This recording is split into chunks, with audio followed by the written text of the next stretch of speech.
Attendu comme le Messie, accueilli tel une célébrité, le moine Viratu entre en scène. Ce soir, ils sont des centaines à se prosterner à ses pieds. Dans ce village du nord du pays, le peuple des campagnes vient écouter la parole du maître.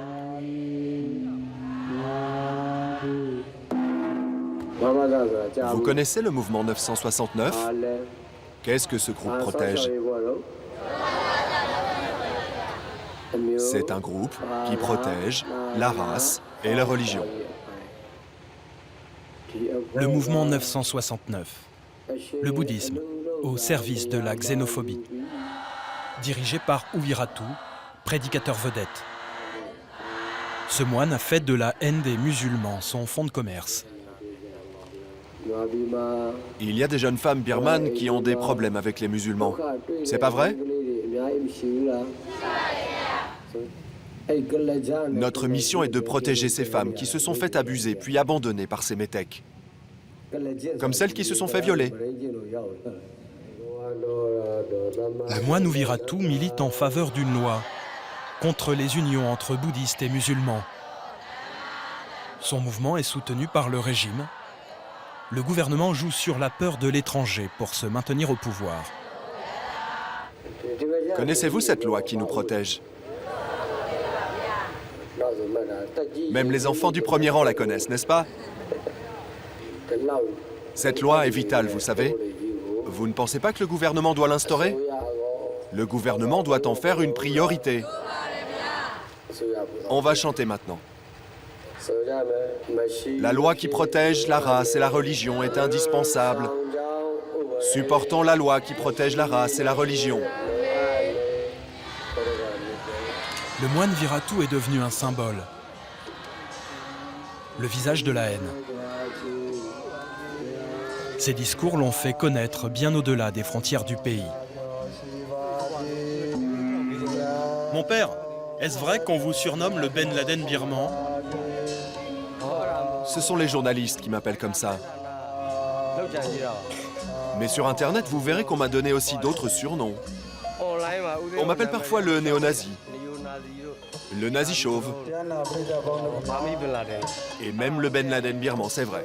Mais vous savez, je me suis déjà exprimé là-dessus dans les journaux. Aux yeux de nombreux Birmans, ce prédicateur raciste est le premier défenseur de la religion, le meilleur garant de l'identité nationale. Il est à la tête d'une organisation devenue en quelques années une véritable force politique. Un mouvement proche du pouvoir qui organise des manifestations aux slogans sans équivoque.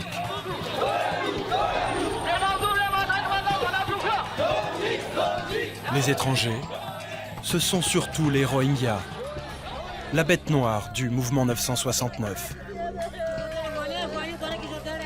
Cette minorité musulmane de l'Est du pays est la première victime d'une poussée xénophobe sans précédent. Selon les Nations Unies, elle est l'ethnie la plus persécutée au monde. En 2012, des violences intercommunautaires mettent l'État d'Arakan à feu et à sang. Des dizaines de villages musulmans sont incendiés. Les émeutes font des centaines de morts chez les Rohingyas.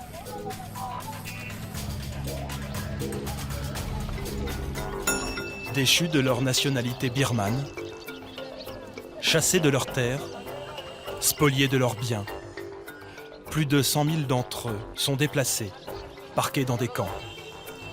Ils y vivent toujours aujourd'hui, étrangers dans leur propre pays. Leur seul lien avec l'extérieur, c'est cette cabane de bambou, le café internet du camp.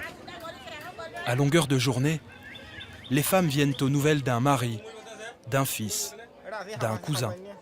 car les hommes prennent souvent les premiers la route de l'exil, vers la Thaïlande ou la Malaisie.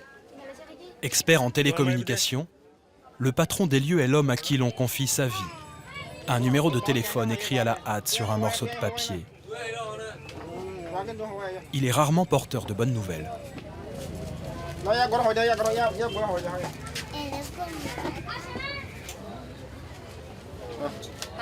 Allô? Je vais vous envoyer 300 $. Que pouvez-vous faire pour mon mari? Je ne sais pas à qui donner l'argent. Je vais vendre mes rations alimentaires. Au téléphone, un trafiquant. Passez-moi mon mari, s'il vous plaît. Depuis qu'il a fui le pays en bateau, son mari est retenu en otage par ses passeurs, quelque part sur la frontière malaise. Je vous en prie. Je veux juste lui dire un mot.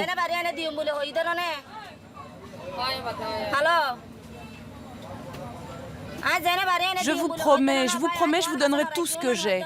Je veux juste que vous libériez mon mari. Tout ce que j'ai collecté, tout ce que j'aurai vendu, tout mon argent sera pour vous. Je vous en prie, libérez mon mari. Sukina n'est pas un cas isolé. La plupart des Rohingyas qui choisissent l'exil finissent entre les mains de réseaux mafieux qui rackettent leur famille. Avant, quand j'appelais mon mari, il le frappait et il me le faisait écouter au téléphone. Ils m'ont dit que si je ne payais pas, ils allaient le tuer. Alors j'ai supplié qu'ils ne le tuent pas, que je leur donnerais tout ce que je possède. Ils m'ont dit de donner l'argent à un certain Abdirahman. Quand il aura été payé, mon mari pourra travailler pour lui et racheter sa liberté.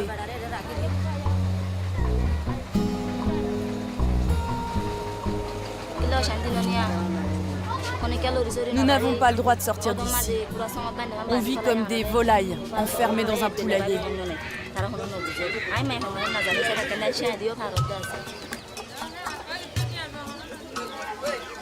La jeune femme vit dans ce camp depuis bientôt 3 ans. Depuis que des émeutiers bouddhistes ont brûlé son village, Nazir, et massacré des centaines de Rohingyas. Elle élève seule ses 5 enfants. Avant les violences, on vivait les uns avec les autres, avec les bouddhistes. On travaillait, on s'amusait. Il n'y avait pas de problème entre nous. Il faudrait leur demander à eux, mais moi je ne sais pas si on pourra à nouveau vivre ensemble. Et vous? Vous vous considérez encore birmane? Mon mari est né en Birmanie. Moi aussi je suis née ici. Alors oui, nous sommes birmans. Sukina a beau être birmane, elle est Rohingya, de confession musulmane. Une étrangère aux yeux des nationalistes.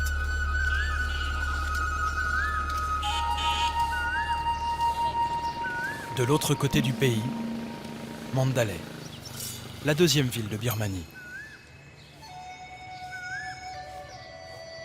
Tous les matins, ce sont les moines en procession qui réveillent bien avant l'aube la cité aux 1000 pagodes. Réputée calme et paisible, la capitale culturelle de Birmanie a elle aussi connu des violences interreligieuses. Attisée par une minorité de moines extrémistes, à la solde du Ben Laden birman. C'est depuis ce monastère que le religieux tient ses discours de haine envers les musulmans.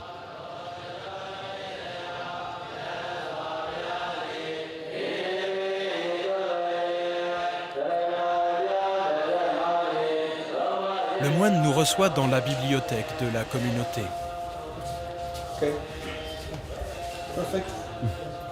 Venez, asseyez-vous.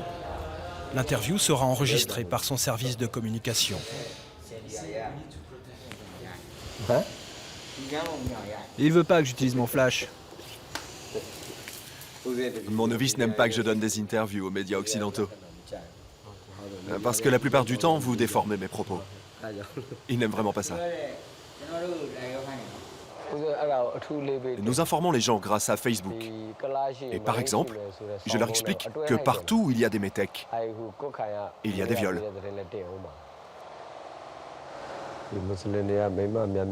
La principale menace qui pèse sur nous, c'est que tous les musulmans se marient avec de nombreuses femmes et font beaucoup d'enfants. Tout simplement car ils veulent devenir la majorité en Birmanie. S'ils sont trop nombreux, ils deviendront comme l'État islamique. C'est pour cela que je dois protéger ce pays. Du côté du gouvernement, ils ont pris la bonne décision. Ils n'utilisent plus le mot Rohingya. Ils disent que ce sont des immigrants illégaux. Ils les ont mis dans des camps et ils seraient même prêts à les renvoyer dans un autre pays. Le gouvernement fait du bon travail et le peuple soutient le gouvernement. En plus d'être un patriote zélé à la solde du pouvoir, le moine fait la police à Mandalay et dans les environs. Plusieurs fois par semaine, il troque la robe safran pour celle du procureur et reçoit dans son bureau de prétendues victimes de l'islam. Les murs sont tapissés de ses portraits. L'influence de l'abbé mégalomane repose aussi sur le culte de sa personnalité.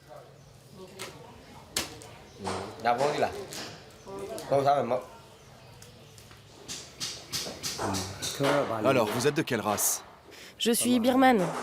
Je suis birmane. Cette femme bouddhiste est mariée à un musulman. Pourquoi êtes-vous venu me voir? Que puis-je faire pour vous? Je suis là aujourd'hui parce que je veux divorcer. Divorcer officiellement. Et votre religion? Je suis toujours bouddhiste, mais mon mari essaye de me convertir. Votre mari vous laisse-t-il prier? Quand je prie Bouddha, mon mari n'est pas content. Au début du mariage, il ne m'a pas demandé de retirer les portraits de Bouddha à la maison, mais petit à petit, il a voulu que je les enlève et aujourd'hui, je n'ai même plus d'autel pour prier. Il me demande aussi de porter le voile, mais je ne le fais pas. Et sa mère? Est-ce que sa mère est une métèque? Oui. Vous connaissez le nom de famille de ces métèques? Le nom de sa mère est Diamimo. Vous pouvez répéter? Diamimo. Ah oui, c'est des métèques, ça. 5 minutes montre en main et l'enquête est bouclée. Le greffier a tout noté. Ouviratu peut désormais jouer de ses contacts. Il téléphone immédiatement à ses amis de la police. Je voudrais parler à un officier. Je vais vous envoyer 2 femmes. Oui, mon père. Je compte sur vous pour mener l'enquête, hein? Très bien, mon père. Et après ça, vous me ferez un rapport. Oui, mon père. Ok, parfait. C'est parfait.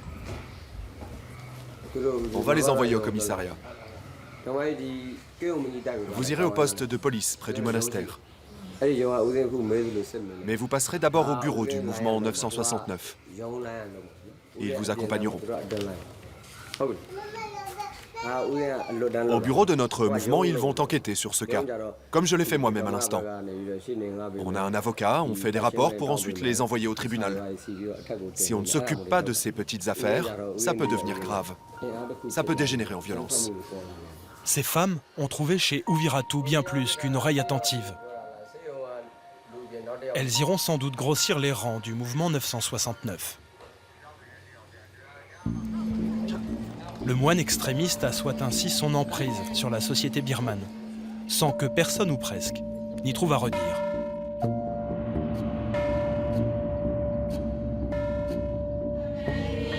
En Birmanie, la religion est taboue. Critiquer publiquement un bonze peut conduire en prison. Cette femme en a fait l'amère expérience. Son mari est incarcéré depuis 6 mois pour s'être attaqué au plus célèbre des moines nationalistes. Très pieuse, So Sandar se rend chaque semaine à la Shwedagon, la grande pagode de Rangoon. Pourquoi vous venez ici? Aujourd'hui, je suis là avec mon groupe de prière pour me recueillir. Comme tous les jeudis, je prie pour mon mari. Et pourquoi devez-vous prier pour lui? Parce qu'il a été injustement accusé d'avoir blasphémé. C'est là, c'est son hôtel.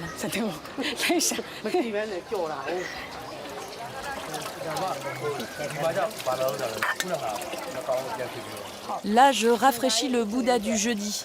C'est le jour de naissance de mon mari.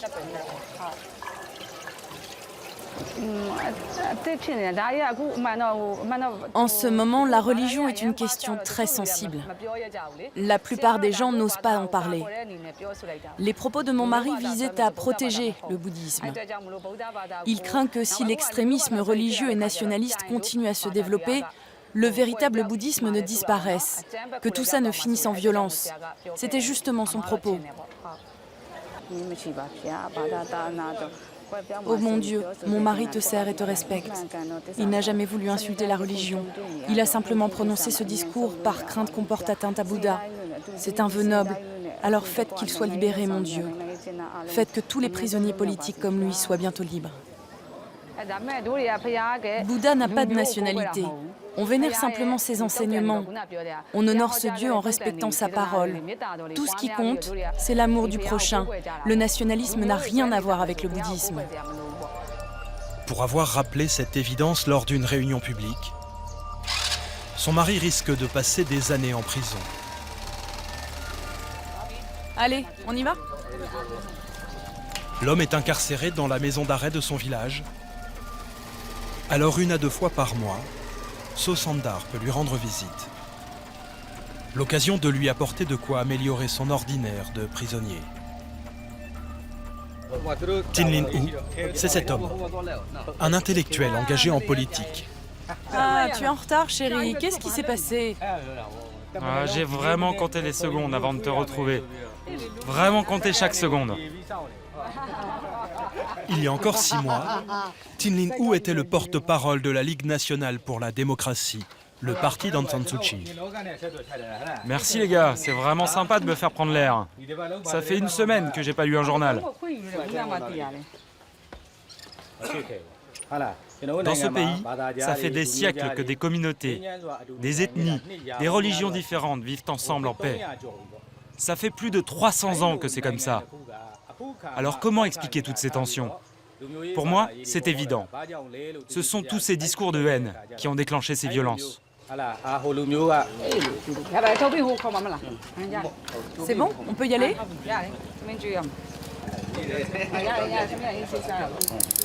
Le juge a donné son accord. Le prisonnier va passer une demi-heure en compagnie de ses proches. Il est conduit sous bonne escorte au commissariat et peut enfin savourer le repas préparé par sa femme. Menacé d'une lourde condamnation, Tin Lin U devrait se taire. Mais l'écrivain ne peut s'empêcher de transformer ce moment d'intimité en tribune politique. Dans ce pays, le gouvernement a toujours utilisé la religion comme une arme. Ils tentent des pièges en se servant du bouddhisme, des problèmes sociaux ou du droit de vote des étrangers. La religion est devenue un terrain miné. Il y a un certain moine, connu dans le monde entier. Vous voyez de qui je veux parler. Ce moine fait des discours qui vont à l'encontre des enseignements du Bouddha. La question est, pourquoi les politiques ne font rien contre lui ? La réponse est simple, ce moine est l'arme secrète du gouvernement. L'intellectuel persiste et signe. L'accusation est grave, elle pourrait lui coûter 4 ans de prison. Le moine Oviratu serait devenu intouchable.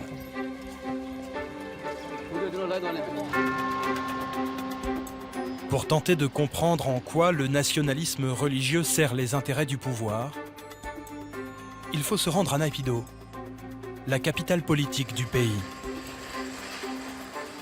Fantasme sécuritaire de l'ancien dictateur et de son astrologue,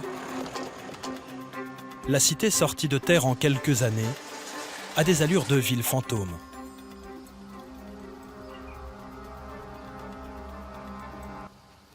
C'est encore au Parlement que l'on trouve le plus d'activité. Civils et militaires vont bientôt y débattre du mariage interreligieux, comme du vote des étrangers. Des thèmes censés flatter le sentiment nationaliste et exclure un peu plus la minorité musulmane des Rohingyas. Sur cette question, Aung San Suu Kyi, la plus charismatique des députées birmanes, ne s'est encore jamais exprimée. Madame Suu Kyi, pensez-vous que les droits de l'homme sont respectés pour la minorité Rohingya? Non, ne filmez pas. Non, vous ne pouvez pas filmer. Non. Le sujet est sensible. Le prix Nobel de la paix a vraisemblablement d'autres priorités pour l'instant. La seule personne qui accepte de dénoncer ce problème, c'est un député du parti au pouvoir. Que pensez-vous de la situation des Rohingyas dans ce pays, monsieur? Ah là, je suis pressé, il faut que j'y aille. La question le met mal à l'aise, mais le touche de près. Lui-même est issu de cette minorité. Je dirais simplement que les droits de l'homme ne sont pas respectés pour ces gens. Leur situation est très mauvaise. Le gouvernement devrait les laisser retourner chez eux, leur rendre leurs terres. Il devrait aussi leur rendre leur carte d'identité au plus vite.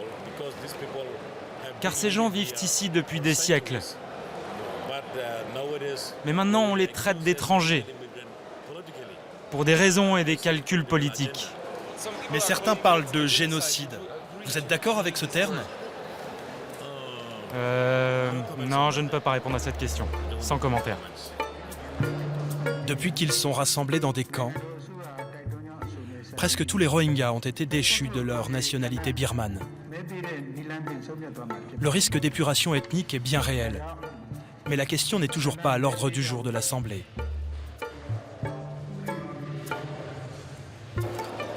À la sortie de l'hémicycle, la dame semble bien plus disposée à répondre aux journalistes. Nous tentons à nouveau notre chance. Madame Suu Kyi, que pensez-vous de la situation des Rohingyas?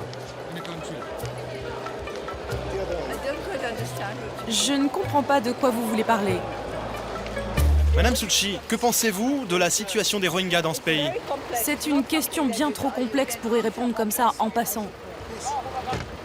La chef de file de l'opposition ne répondra jamais à nos demandes d'interview. À quelques mois des élections législatives, son parti n'a toujours pas de position officielle quant à l'avenir des Rohingyas.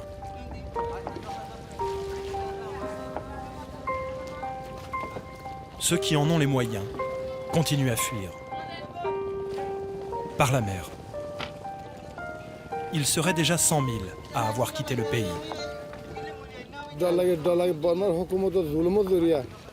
Vous savez, on est comme en prison ici. On n'a plus de quoi nourrir nos mères, nos sœurs, nos filles. On a peur de partir, bien sûr. Mais le gouvernement est si cruel. Il est si cruel avec les Rohingyas, si cruel avec nous, les musulmans. Vous voyez là, c'est d'ici que les bateaux partent pour la Malaisie. C'est d'ici que je partirai, moi aussi, dès que j'aurai assez d'argent pour payer les passeurs et la police.